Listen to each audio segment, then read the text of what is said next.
What's up guys, my name is Ryan Shirley and I just returned from a road trip across Bavaria and I want to show you some of my favorite places. So here is my Bavaria top 10.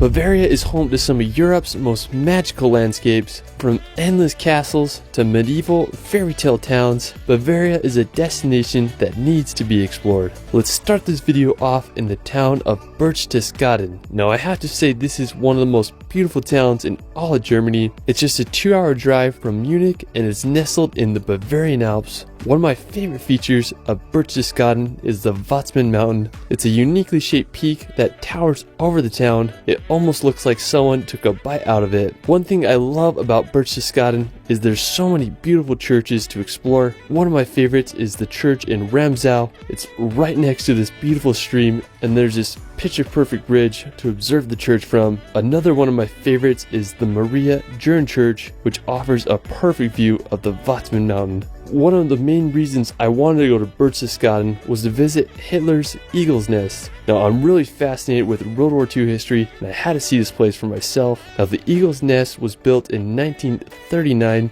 and was given to Hitler for his 50th birthday. Now to get to the Eagle's Nest, you can take a bus up. When you get to the top, you'll walk through a deep tunnel into the mountain. When I was in there, it was just crazy to think that Hitler walked these same walls. Now at the end of the tunnel, there's a circular room that leads you into a golden elevator. Even though the Eagle's Nest and the road leading up to it cost nearly 200 million euros to make, adjusted for inflation, Hitler only visited it on 14 documented occasions. This may be because Hitler was afraid of heights and he was also scared of using the elevator. Thankfully, the Eagle's Nest wasn't destroyed in World War II, and today it's a restaurant with panoramic views. And while you're there, you can hike up some walking paths into the Berchtesgaden National Park, enjoying the incredible sights of this historical destination. Afterwards, we're going to head back to Berchtesgaden to visit the Lake Kunensee. Now the lake was created by glaciers, which makes it feel like you're in a fjord you'd see in Norway or New Zealand. When I was there, we took a boat ride to the end of the lake. It cost around 15 euros and took about 50 minutes to cross the lake. Now the first stop was to the famous St. Bartholomew's Church. We kept going and we reached the end of the lake. We then hiked about 10 minutes to reach Obersee.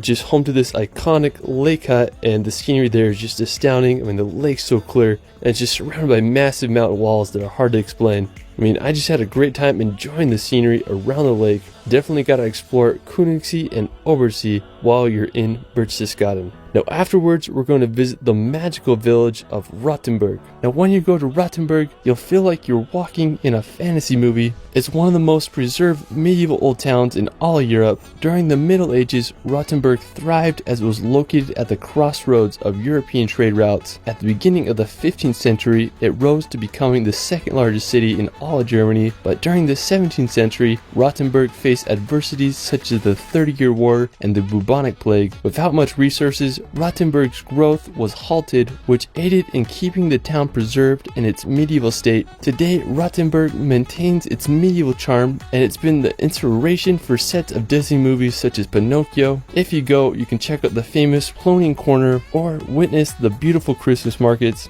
Just hard to beat the allure of this German village. From Rothenburg, you can make the 3-hour drive to the beautiful city of Munich. Also known as Bavaria's capital, Munich is located in the south of Germany, about 50 kilometers from the Alps. During World War II, Munich was heavily bombed by over 70 air raids, but today the city is restored to its former beauty. One of the most popular spots is the Marienplatz Central Square. You'll find the new town hall with its stunning clock tower and historical figurines. After Munich, we're going to head to the top of Germany to visit the Zugspitze mountain. Now with a height of 2,962 meters, easily one of the most impressive mountains in all of Germany. Zugspitze is located south of Garmisch-Partenkirchen, and the easiest way to reach the top of the mountain is by a cable car. It costs around 60 euros, and it's one of the biggest gondolas I've ever been in. It holds several world records, including the longest free span in a cable car, with a distance of more than 3,000 meters. Honestly, an engineering phenomenon and a little scary going up. The cable car is quite the experience. And once you reach the top, you can explore the mountain station. I mean, it really blew me away up there. It totally reminded me of an evil villain's lair. There's a great restaurant and platforms to observe the scenery below. One thing that I thought was interesting is you can walk through this tunnel and it'll take you to the Austrian side of Zugspitze. Now from the platform on the German side, you can see the summit cross. Me and my brother decided we wanted to climb to the top. The snow made it a little sketchy, but we held on tight to the iron wire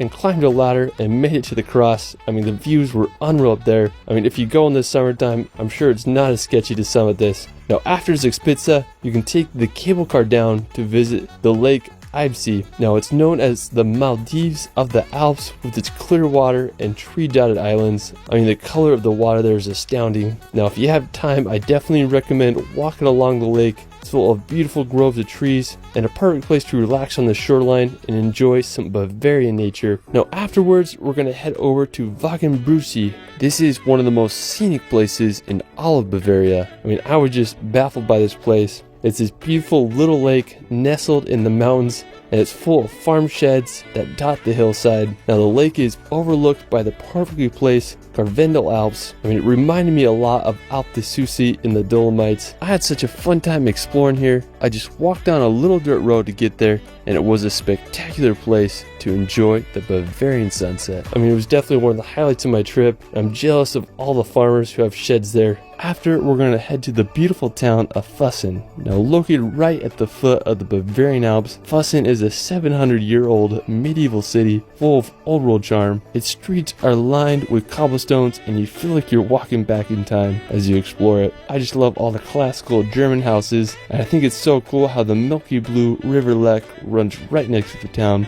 The crowning feature of Füssen is the High Castle. I mean, it just adds so much character to the town. If you really want to go back in time, I mean, you just gotta give Füssen a visit. Now for our final destination, we're going to visit the iconic Neuschwanstein Castle. I have to say that it is the most beautiful castle in all Europe. It's what inspired Disney's Sleeping Beauty castle. I mean, it's just the perfect place for a princess. Now the castle is nestled at the very tip of southern Germany. Neuschwanstein Castle is placed perfectly in the mountains with a phenomenal 360 view of the Bavarian Alps and the town below. The construction of the castle began in 1869. During World War II, the SS debated blowing up the castle to prevent it from falling into the enemy's hands, but thankfully it never happened.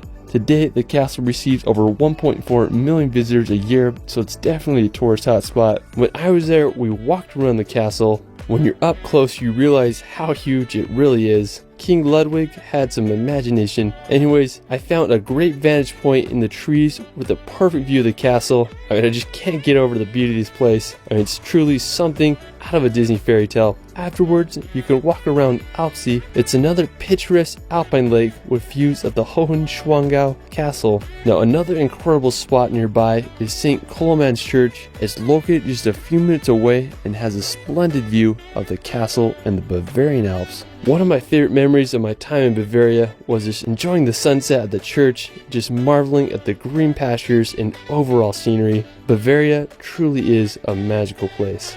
Well, that is it for my Bavaria top 10. Let me know where your favorite place is in Bavaria in the comments below. I also started a relaxation channel where I post hour-long films with calming music to bring some peace and nature in your life. I did a film on Germany that I think you'll enjoy. You can find me on TikTok and Instagram at shirley.films. It's Ryan, and we will see you later.